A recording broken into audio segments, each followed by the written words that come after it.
Lioré. Je suis très heureuse de vous retrouver aujourd'hui pour ce jeudi vin.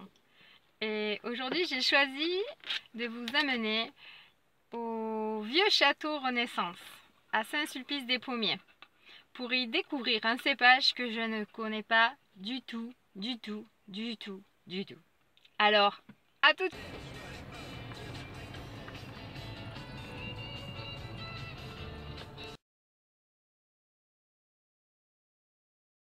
Vraiment touché, mais autrement me manquait très peu de vin pour faire mon rendement, quoi. On n'a pas été impacté par le gel l'an dernier. C'est une parcelle de Malbec plantée en 2012. Voilà, donc sa première récolte a eu l'année dernière, en 2017. À quoi on reconnaît le Malbec? Ouais, ça c'est génial. Donc on reconnaît le Malbec, déjà la grande typicité c'est que la feuille est très ronde. Voilà, la feuille est très ronde, avec des traits dentelés. Donc ça fait des grosses feuilles larges, là comme c'est une jeune vigne, pas trop, mais quand elle vieillira, les feuilles sont beaucoup plus larges. On a à peu près 2,5 hectares de Malbec maintenant, 2015, celle-là c'est la plus jeune. Les autres c'est des années 80 à peu près. Et là, Mais en fait, nous toutes nos jeunes plantes, on les attache au vime. Pour les former, c'est beaucoup plus facile et ça tient beaucoup plus en fait. La plante, la vime ne bouge pas. Ouais, si on voit un peu secouer, la vime ne bouge pas, contrairement au lien du commerce. ça l'étrangle pas en plus? Non, ça étrangle pas en fait. Le vime a vraiment cette particularité-là. Bon, c'est un geste un petit peu traditionnel, mais c'est assez facile à faire et ça va plus vite que ça va plus vite quand on a le coup, ça va beaucoup plus vite que le lien du commerce. Et en plus, ce sont des vimes qu'on a sur l'exploitation, qu'on récupère. Ah ouais. Et on s'en sert pour attacher les jeunes plantes jusqu'à à peu près 4e feuille, voilà, comme celle-ci. Elle est encore en cours de formation. On s'en sert pour attacher, pour bien la former, quoi. Voilà. Vos pieds, ils sont pas très hauts, je trouve, pour l'entre-deux-mer. Non, mais après, voilà, on privilégie beaucoup de surface foliaire. De favoriser au maximum la qualité. On sait que la surface foliaire augmente le taux de sucre dans les raisins, quand ce sont les feuilles qui produisent ça grâce à la photosynthèse. Donc il faut avoir une bonne surface foliaire. Et après on effeuille sur le bas aussi dans la zone fructifère. Alors pas dans les plantes encore, remarque cette année celle-ci peut-être, mais voilà. Et on avait parlé déjà de porte-greffe. Ouais. C'est intéressant.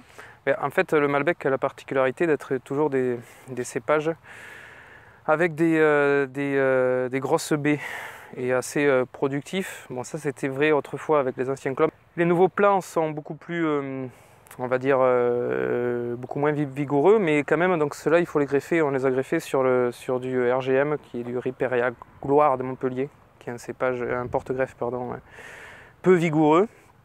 Donc porte-greffe peu vigoureux, dans un sol en plus relativement riche, parce qu'on est ici en un sol argilo-calcaire, va donner des rendements corrects avec des bonnes qualités. Le but c'est d'éviter des gros rendements et de favoriser vraiment la qualité et la concentration. Bon, ben on va aller déguster. On va les déguster. Il n'y a rien d'exceptionnel, hein? Non. C'est tout joli. Vas-y. Qu'est-ce que tu voulais? Oui, bien sûr.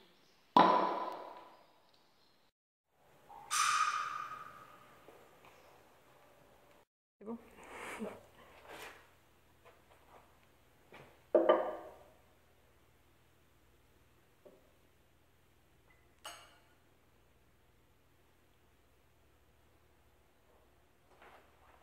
Il est où votre verre?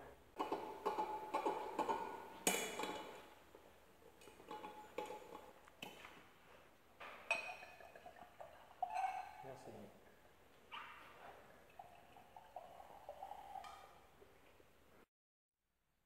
Alors je vous retrouve pour vous faire un débriefing de la dégustation.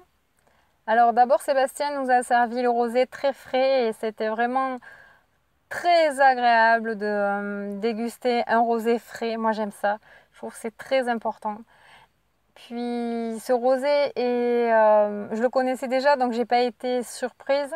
Il est bien évidemment épicé, il est fruité et ça donne vraiment envie de se resservir. Ensuite, on a dégusté, Patrice est allé chercher à la cuve directement le Malbec 2017, rouge 100% Malbec.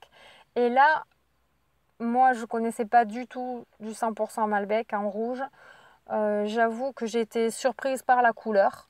C'est un noir très profond. Ensuite, au niveau du nez, j'ai trouvé que c'était encore quelque chose d'épicé, mais en fait, j'ai pas cette comment je dirais, j'ai pas cette gamme de notes dans ma bibliothèque olfactive. Ça donnait envie, en tout cas, c'était très goulayant, ça donnait envie de se resservir. Puis j'ai été par contre bluffée par, mais je pense qu'eux aussi d'ailleurs, ils s'y attendaient pas, par le Malbec en barrique. Là franchement, moi j'ai trouvé ça magique. Cette complexité aromatique qu'apporte la barrique avec cette espèce d'arôme épicé, de fruité, de prune là, c'est très fondu tout ça, c'est très harmonieux, c'est vraiment très très très très joli. Vraiment félicitations. Puis on a terminé par la bouteille et là j'ai découvert ce qu'on appelle les arômes de tabac blond on dit ça. Et donc le Malbec a vraiment une typicité à part entière comme tous les cépages, mais qui gagne à être découverte de par sa couleur et puis de par moi ce que j'aime en tout cas la façon dont il est travaillé chez Vieux Château Renaissance, c'est le côté goulayant, vous savez, ça donne vraiment envie de se resservir et ça je trouve que c'est très plaisant. Donc merci. Au plaisir de vous retrouver autour d'un verre de vin. Et moi ce soir, je sais ce que je vais consommer.